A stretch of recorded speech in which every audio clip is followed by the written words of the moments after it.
Okay, looks like we're on. Mm, this is neat. It's been a while since I've done a live stream. It was kind of impromptu in my usual environment. Certainly since I've done it in the evening. Can't really say why I wanted to pop on this evening in particular. It was more like an urge. But I wanted to hop on here to offer something. Um, in part, this is responding to a request. One of the people in my container in Mage had watched one of the videos that I did recently. There, one of the yeah, she reviewed it. I don't think she was there for it live, but she had, and we were talking about addictive loops, how addictions work. There's a particular angle to it that I find really helpful, and so I was sharing that, and uh, she had asked if there's some version of this in public where I've written about this.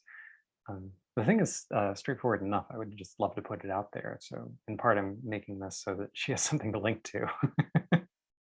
But also, this is the kind of thing that I think would be just great if it were more known. It's like a simple perceptual trick that I think that not a trick, a shift that that can be very relieving. So I wanted to offer that here. And when I was on a bike ride earlier today, I just felt into it. I think I just want to do this, and that was still alive with me when I sat here. Normally, I don't hop on and do live streams in the evenings. My energy is quite a bit lower. At least it used to be when I was doing live streams much more regularly here. Then we'll see how it goes. So, by the way, if you are if you end up popping in, just say hi. If you're live, I don't expect anybody to be here, but if you are, it would be nice to see you. Just to see that you're here. So the way that there's a structure that when I have to grab language for this, I grab one that turns out not to be terribly helpful until you see the whole structure, but it's a useful handle. So the handle is that addictions aren't to things; they are from things. So when I'm talking about like addictions, like I mean that's the stereotypical stuff, like somebody being addicted to smoking, can be addicted to coffee. It's much larger than that, so much larger. And this basic insight will actually cut through all of it in a particular way. Like not like you banish them all. There's something. Well, okay. So let me just grab an example to highlight this. I used to be really addicted to caffeine. I had somewhere like 2 cups of coffee every day. It was just part of how I functioned. It's how I regulated my energy. And there's this impression that because of how caffeine works, I forget exactly the claimed biochemistry, but it's something like an adenosine reuptake inhibitor, which is to say that it has an effect on your. I think it's directly on the brain. I don't remember, but it's definitely on some kind of biological level, such that your body learns to have a whole bunch of extra receptors for the tiredness molecule. When caffeine, or one of the later stages in caffeine, ends up dropping in some sort of signal blocker. It ends up inhibiting the ability to take up the adenosine, which is the hey, I'm tired, it's time to take a break molecule. This is scraping the barrel of my memory here about the details. If I get some of that wrong, don't believe me too much. But the thing I'm pointing at is how you can, like anybody who has caffeine regularly, like a cup of coffee every day, gets to a point where they need the cup of coffee in order to be normal. And so there's a biological thing that you could say, oh, well, that's addiction. But here's the thing. It's actually just an adaptation. If somebody did a bunch of push-ups and they got strong muscles, and then they're walking around and their muscles are extra strong and they're going through withdrawal symptoms from their push-ups because if they don't keep doing push-ups, then their muscles get weaker. You don't say they're addicted to push-ups. I mean, somebody could be, but like it's the same process. The biology is just adapted to exposure to the world. So why is it an addiction to coffee? And why is that the addiction? But other adaptations aren't addictions per se. I mean, they can be, but often they're not. Often caffeine is considered an addiction. Why? Well, I won't go into the cultural philosophy of this. I don't actually care. There's a basic structure that I want to highlight here, which is that the the the challenge is something like if you try to stop, if you're hooked on coffee and you try to stop, there's this sort of there's this transition period, the withdrawal symptoms, where you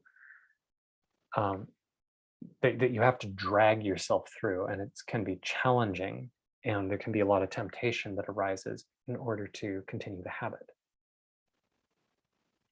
So, but if you didn't, if you were, in some sense, I think this is a feature, not a bug. Like the defining thing is something like, is the process of trying to stop the activity something that you really want to avoid, and therefore you go back to the indulgence, in this case, the caffeine, the coffee.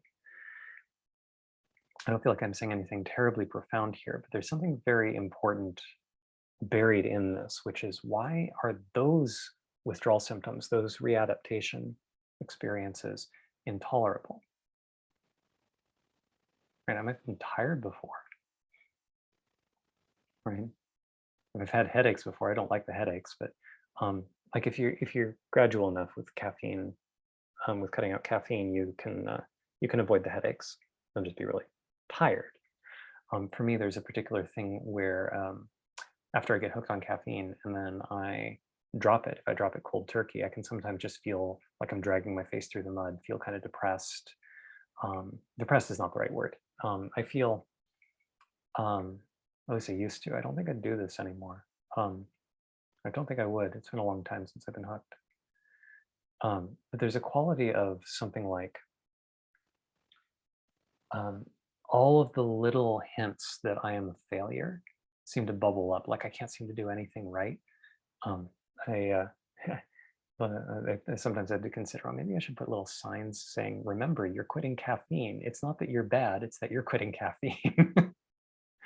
Right? So I'm highlighting this experience to some extent because I'm going to point out this structure. This is, as far as I can tell, pretty universal. It's to how unconscious habit loops work.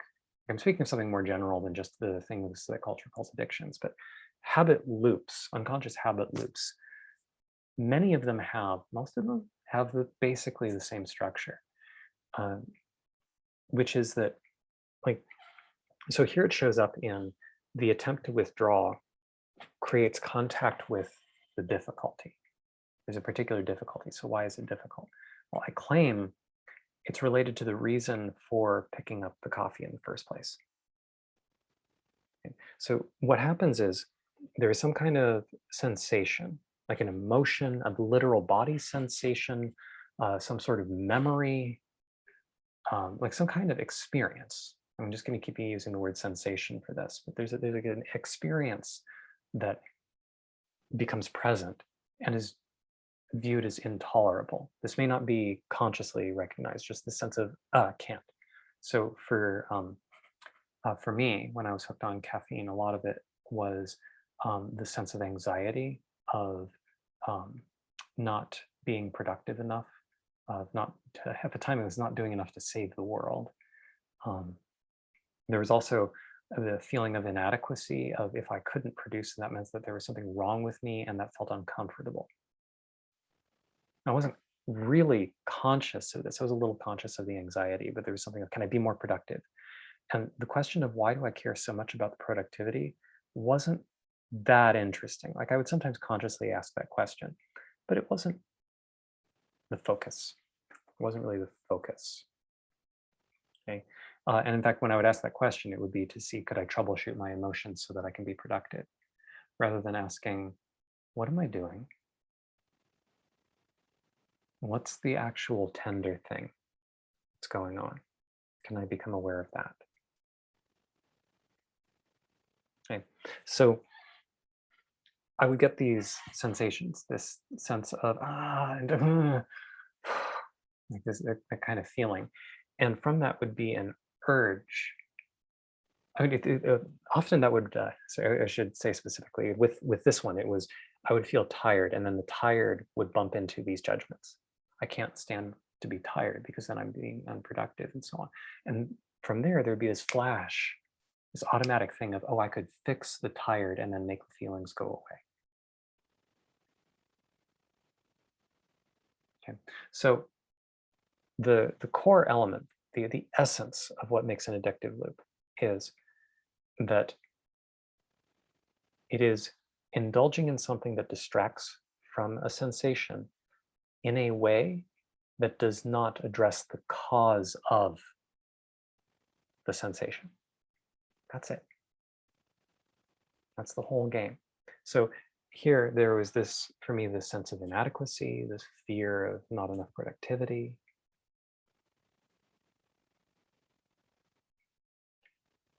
And you might think fear of not enough productivity would be solved by having more productivity, right? Not really. Not really, because that like it the core sensation is more related to the inadequacy and the sense of I might do something wrong. Where is that essence coming from? Doing more is putting on a band-aid. It's not addressing the cause of the feeling. Why do I feel like I'm under threat? Where is the sense of not okay?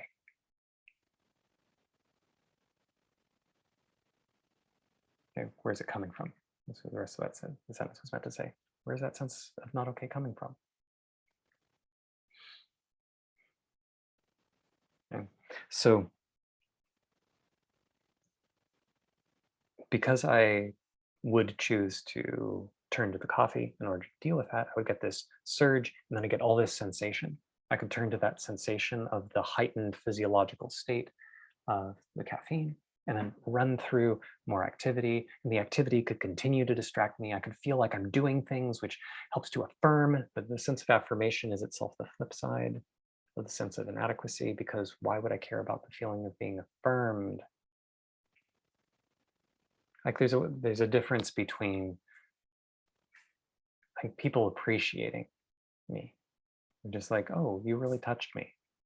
I go, that's really sweet to hear. I'm glad to hear that. And thank you for letting me know. That feels good to hear. Because that's clean, that's simple. But having some sense of, you really affected me. Oh, I did? Oh, that's so good. I mean, bleh.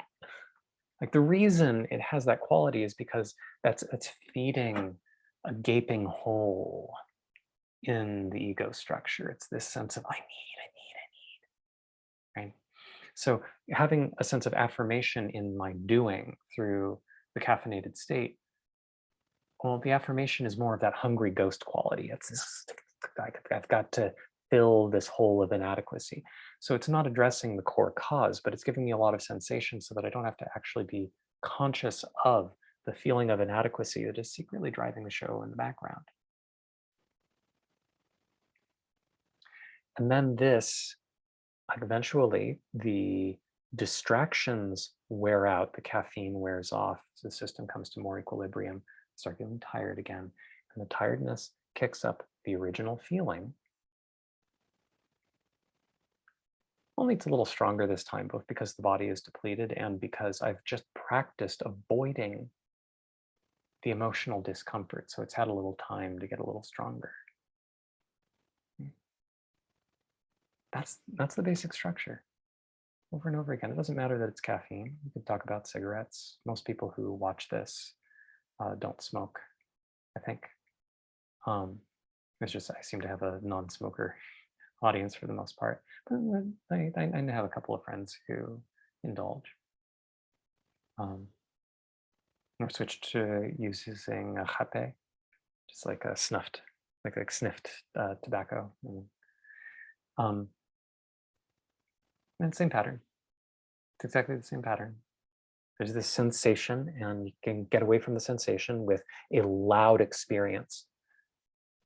Same thing with behavioral addictions. Guy used to be addicted to porn. And a lot of guys get into this kind of pattern. Right? Why? Well, it turns out that kind of sexual display is very stimulating. It can be very distracting. And so that's the same structure. But of course, if you're feeling like inadequate and lonely, and then you go watch lovely ladies doing lovely things, but it doesn't form a connection, it doesn't address the feeling of loneliness. What happens when the hit wears off, when the mind is no longer flooded with all of the dopamine based, I don't know how much of the neuroscience I keep hearing is real about this stuff, but there's this effect where it's almost like a Tetris effect. Is one I used to experience of when I was addicted to watching this stuff. I would experience like my mind would give me flashes of the images and of fantasies for quite a while after any given session. I want to emphasize as a footnote, by the way, I don't feel shy about talking about these things. I'm trying to account for the way that the silicon bots decide what does and does not count as needing a question mark or a flag. And I don't think the intent of this video is going to create a problem for the intent of the space that they want to create. So I'm just trying to avoid triggering robots. So, unfootnote. One of the patterns that I find is that keeps slipping back in for me is watching YouTube videos. I used to be a TV addict as a kid. It's not particular to YouTube videos. If I try to stop the behavior, this is one of the reasons why you get these patterns where when you're trying to stop one kind of addiction, speakers recognize my phone.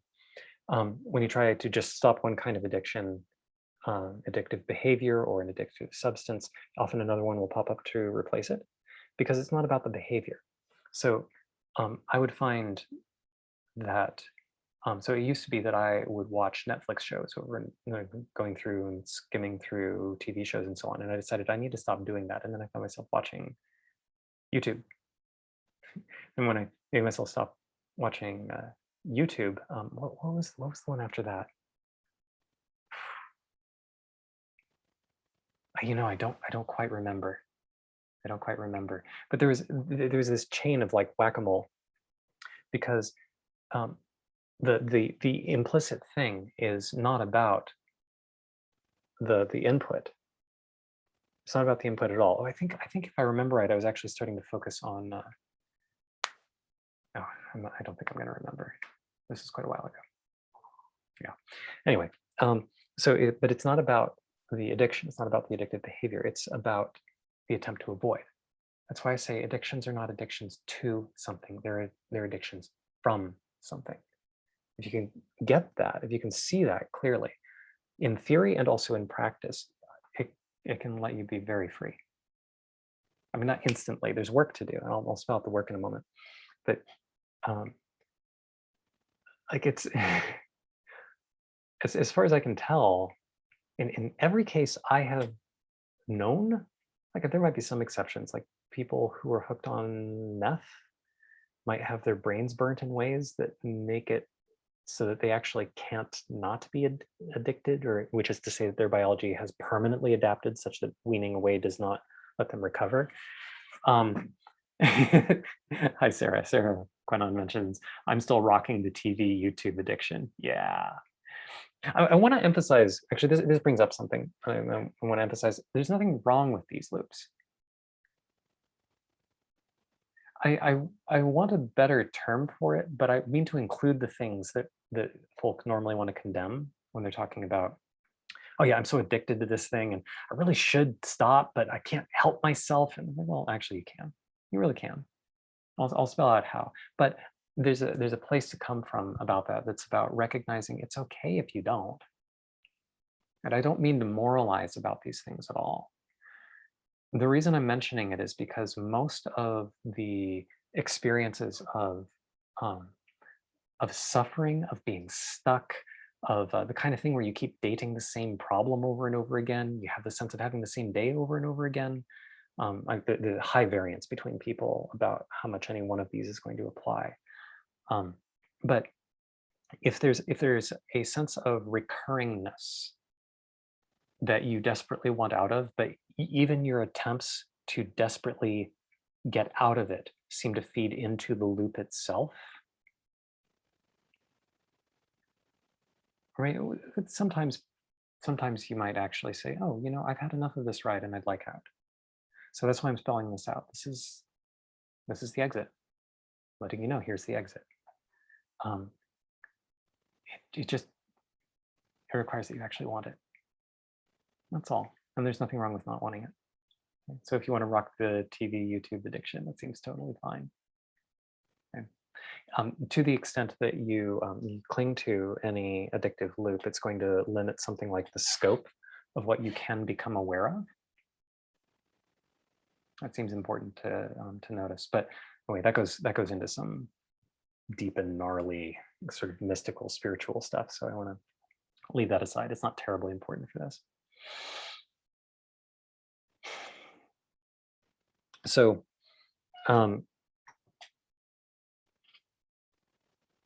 path out, the actual path out, I think is very straightforward. Once you see this, not as a theory, but once you actually see the pattern in a specific instance, when you see the structure, it becomes really clear that the thing to do is to build your capacity to be with the originating sensation, that which you're addicted from. That's it. I can give a formula in a moment. I'll go ahead and do so, but that's the essential inspiration. If you just recognize what you're avoiding and you decide to face it, this doesn't mean, okay, I'm gonna make myself journal about the bad thing, or I'm gonna deprive myself. I'm just gonna cut the coffee cold turkey and be depressed and stare at my depression and feel bad. I mean, this is not something that you need to do with a lot of force. You can actually do this very slowly, and in many cases, it works much, much better if you are kind and gentle and slow. There's no reason to do this violently. And maybe you're just, oh, I'm done. Great, this is how you do it. Okay, great. I'm just going to do this all the way. There's a way to do that, and there's a place to come from for that to work.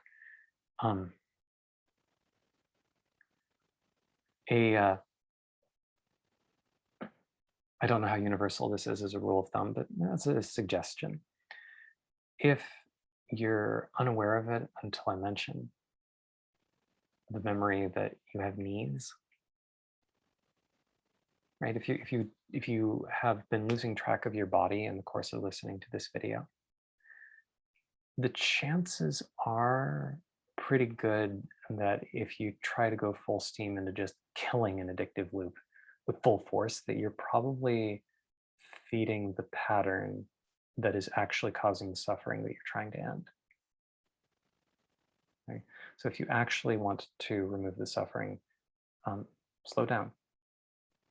Don't go any faster than lets you stay in touch with your breath, with the feeling of your ears, and really being grounded. And quite a few addictions are actually addictions to thoughts. This is maybe it's not exactly a tangent. It's relevant. Yeah, I'll go ahead and finish this. I'll finish this arc and then I'll get back to the thing I was saying. Many of the addictions we have are addictions to thoughts. Lots of thoughts are addictive. And again, that doesn't mean they're bad, but it does mean they're distractions.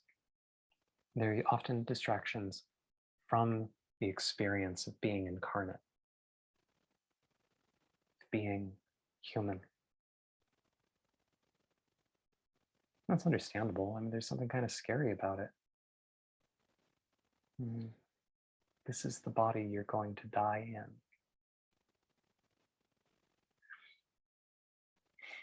That's a lot to be with. but also notice it's a thought. So, and if you think about it too much, does it disembody you? Right? Most people have no idea what death is. No idea. None. But anyway, it's not an argument I terribly want to get into. I just want to highlight that there's something here. There's something to notice about the disembodiment.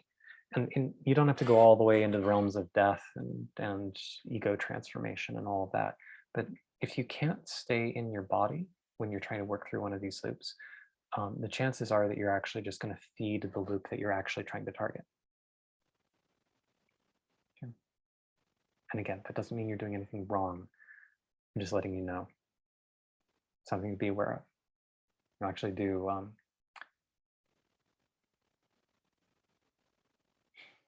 It would be kinder on yourself just to indulge in whatever you feel like doing than it would be to try to force yourself too much. As you were mentioning, I could go on for quite some time about my TV addiction, long history, sad childhood, blah, blah, blah. Yeah, I think you and I have talked about it a little bit before. Yeah. But also I've let go of so many addictions since 2005 that for now I'm mostly okay with this one. I used to judge myself more harshly about it, and I've gotten more compassionate with myself about it in the last 6 months or so. That is wonderful. That's really wonderful. Yeah, I think there's an illusion in the wider culture about how to relate to addictive patterns, or when you're indulging too much in something and you need to cut back. The answer is to control the behavior, right? The way that you quit caffeine, the way that you quit coffee, is that you start reducing how much coffee you're taking. This is, in a really important way, really unkind to yourself. I mean, it works, kind of, except that it doesn't address the reason why you're avoiding it in the first place. And the focus is so much on how do I get to be a person who is not hooked on coffee, instead of how do I become the more whole version of myself that is able to be okay with or without the coffee. Right? The thing that I'm talking about is not about how do you stop the behavior. It's how do you no longer need it so that you can do it or not as you please. So, so the formula I want to give. Again, don't believe the formula too much. This isn't like, oh, I know the correct steps, but it just seems like it's a piece that I think would be kind for the world to have. I don't know how much of the world is going to have it for me to speak it here, but at least some people will. And that seems good. So, in my version of the breakdown, I'm going to claim there are 3 steps. Why 3? Because they're easy to remember. Okay. So, step 1, you notice the loop that you want to get out of. You notice that there is something that you want to get out of. Okay. I mean, it seems kind of silly, but being specific about it. Oh, this is like I'm trying to get rid of the coffee, or I'm trying to cut out porn, or I'm trying to cut down on the amount of TV I'm watching, or I'm going to, or I notice that I keep binge eating, and I want to control that somehow. Control is not the right word for this, but you know, if you can get specific about, okay, well, this is the thing that I keep doing, and I want to stop, or I want to reduce, or I want to make more sensible. There's something that feels uncomfortable about the fact that I'm doing it. But there's also something that feels kind of good about it, or relieving or something. Don't quite know how that works. By the way, the pattern I'm describing, the structure I'm naming, can also work on longer arcs, things like I keep dating the same problem. Like I keep finding I'm in the same kind of argument with like I have one partner, we have an argument of a particular structure, then like 5 years later I'm with another partner and we have the same argument. Why do I keep dating the same problem? In that case, this is a little trickier to do because the time loop is so long. but it's still doable. It's still basically the same structure. It just requires a degree of stability and honesty with yourself so that you don't tell yourself stories, but are instead zooming in on the truth. So, step one, you identify the thing that you want to shift. Step two, you indulge and you watch. Don't have to stop the behavior. So, for cutting coffee, okay, it's actually kind of funny because when I cut coffee, I did it in the brutal form, and then I got hooked on tea, and I kept having tea on a daily basis, and then I had to go through this process. Well, I had to go through the cutting process again, but by that point, I had started to develop some of the understanding of this loop. So it was actually with tea in my case, when I was actually properly doing this. Well, semi-properly, I wasn't fully conscious of it. But the experience is a matter of watching. Like what you're trying to do is become very experientially familiar with the loop. This doesn't mean I've gone through it a lot. This is bringing a lot of awareness to each step. So when I notice, oh man, I really want some tea, to notice what the urge feels like. Okay? Ideally, to notice what the feeling was that came right before it. But most people, when they start doing this kind of move, it happens too fast. Right. So often you'll find I'm currently drinking my coffee, and oh, right, I meant to pay attention to anything in that process. Right. That's the first bit of noticing, and that's perfectly fine. What'll happen is over many times of going through that loop, you'll start to get more detail and you'll catch what the experience is of the loop itself all the way through. To clarify, when I'm talking about the loop, I mean specifically the thing about uncomfortable sensation produces the indulgence in the substance or the activity, which then later results in going into some sort of response state that stimulates the original feeling eventually, because it doesn't address the cause. So that's the loop. Okay. So when you're going into the indulgence, ideally over many times, or maybe once if you can really pay attention, you can notice what the uncomfortable feeling is. The feeling of the urge to indulge, and then the feeling of relief or whatever it is that comes from the indulgence. And again, no judgment here. This is just observing. How does it actually work? How does it actually work? What is the actual lived subjective experience of engaging in each of these pieces?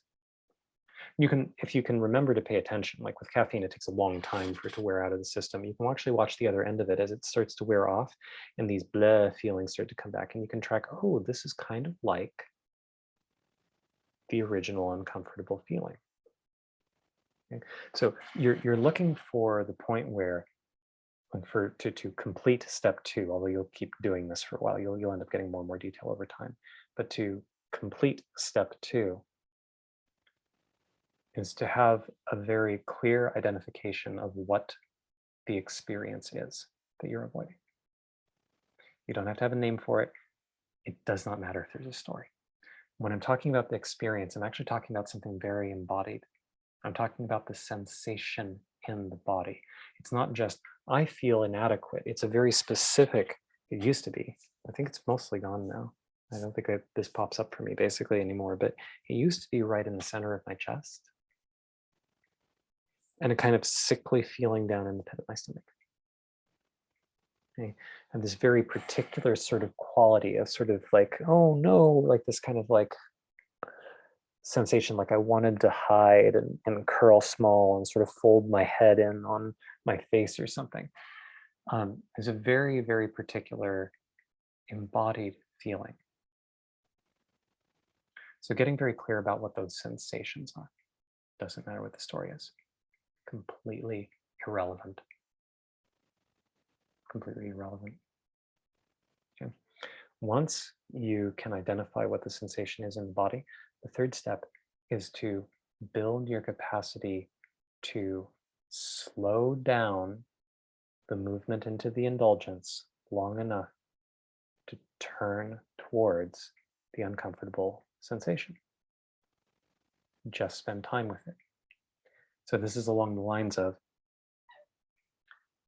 if I were still hooked on coffee, feeling the I need coffee. And then instead of going, I have to, like, coffee zombie must, like, instead I just pause just long enough to go, this right here is what it feels like to be craving the coffee.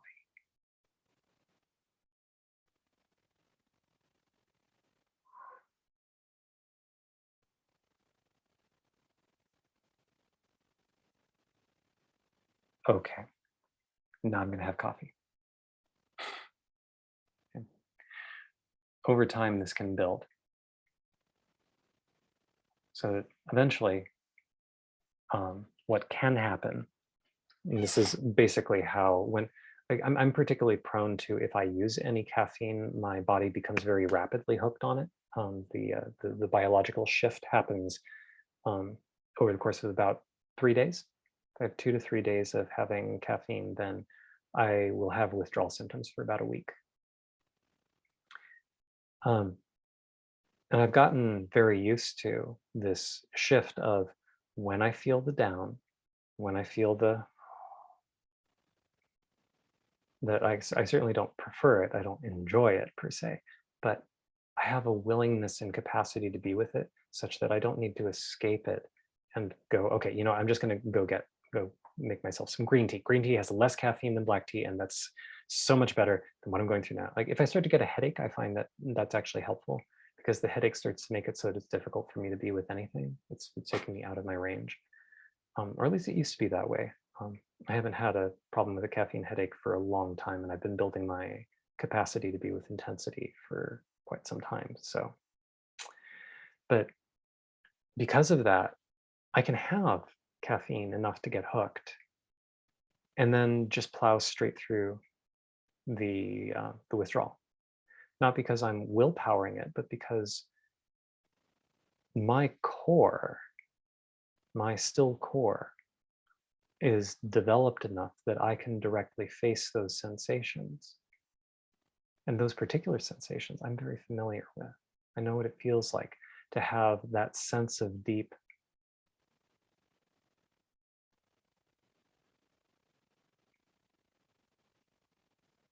and even now, having spent time with it, it's more accessible. It's a resource I can call on without needing to be biochemically dragged into it. Okay, so it's more integrated. Because it's more integrated, caffeine doesn't work as an addiction for me anymore. Not in the sense of, I have to have my cup of coffee or my cup of tea or whatever. And most of the time, I don't have the biological hook either. I don't have the adaptation. Mm. This process can work for any of these loops, as far as I know. Like, some of them I wrestle with, but I wrestle with them because it's a lot of energy. It's a lot of energy to deal with, and some of them it just takes time. Like, for any of them, it just takes time. It often takes longer than the mind wants to give permission for.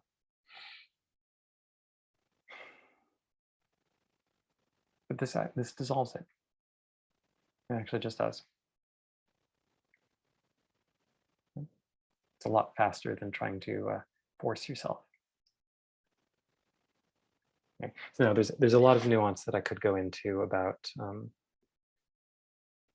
hmm, how this applies to mental addictions, the whole forcing thing, the structure of ego, and yada yada. It connects to all kinds of fascinating things. But the one thing, the one thing that I will, calling it a warning is sort of funny, like I'm trying to hook people or something. It also feels like there is something of a warning to give. It's not really a warning, but it's more like a heads up. Just please be aware. If you are trying to change your behavior because you have an idea of what your behavior should be and you're not measuring up, then what's secretly going on there is that there's actually a larger addictive loop that you're not seeing. And you're feeding that loop, and that loop is the one that's creating your discomfort. you don't have to track this. I'm just letting you know that if you focus on this behavior and you actually do the process I'm talking about, one of the things that you'll find is that the effort to focus on the loop that you don't actually want to break. Like maybe you just love TV. You just love the stories and you enjoy the ability to sort of have your mind turn off. I mean, like maybe that's just part of the pleasure of being this particular incarnate being, and that's great. And then if there's this larger structure that you're unconsciously enjoying and conscious and you're not conscious of, but the net effect of it is this sort of discomfort. It's a little like having spicy food. Like spicy food stimulates the nociceptors of your mouth, which is to say about as close to pain nerves as we have. You can enjoy spicy food. I mean, some people can. This is similar. So if you do this, like if I were to give a sort of tongue-in-cheek warning, the warning is this works. It actually works. So if there's some part of your life that you rely on not seeing in order to keep enjoying your spice, I think there's a bigger game to play. It's the game that I prefer to play. It's the one that I keep aiming for, which is why I bring this forward. And I just want to let you know, this process will naturally seek more nuanced levels. It can actually result in some pretty significant identity shifts, because the most of who we think of ourselves as, those thoughts are addictions. We're addicted to our personalities. That's how forgetting works. It's how we forget that we are the universe. Right? It's this loop. Right? And so if you start cracking at that, it'll do some interesting things. That said, if you use this to quit coffee, probably not going to break your sense of existence. It's probably not going to. But if you get really good at this process of freeing yourself from addictions, there's a